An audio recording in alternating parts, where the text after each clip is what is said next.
Des flammes gigantesques, attisées par le vent, l'incendie qui s'est déclaré hier après-midi sur la commune de Tarado s'est rapidement étendu.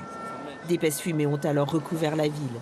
Ne pouvant maîtriser immédiatement ces départs de feu en milieu boisé mais proche des habitations, les autorités ont contraint certains habitants à quitter leur domicile.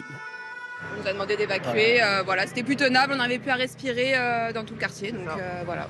Dans les airs, Canadair, hélicoptères, bombardiers d'eau et Dash ont multiplié les largages. Au total, 11 appareils ont été mobilisés.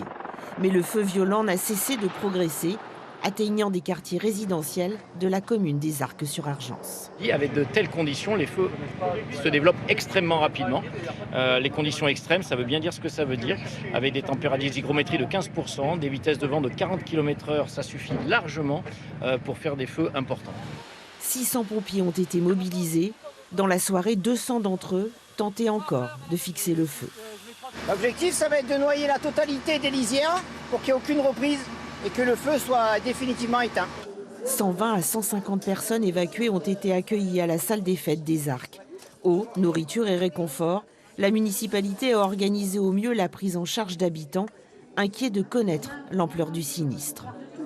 Pompiers, tout ça sont venus, dépêchez-vous, on part. J'ai pris mon chat, j'ai pris ma bouteille d'eau et un sac, et puis mon sac à main, je suis partie. Et puis là, on attend, quoi.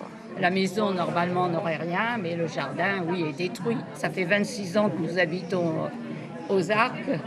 Première fois que, oui, on est dans cette situation-là. Jusqu'à la nuit, les pompiers ont lutté pour limiter le risque de reprise de feu. Hier soir, un premier bilan faisait état d'une dizaine de maisons touchées, dont 4 entièrement détruites. Mais des centaines d'autres ont été sauvées. Dans la population, aucune victime n'est à déplorer.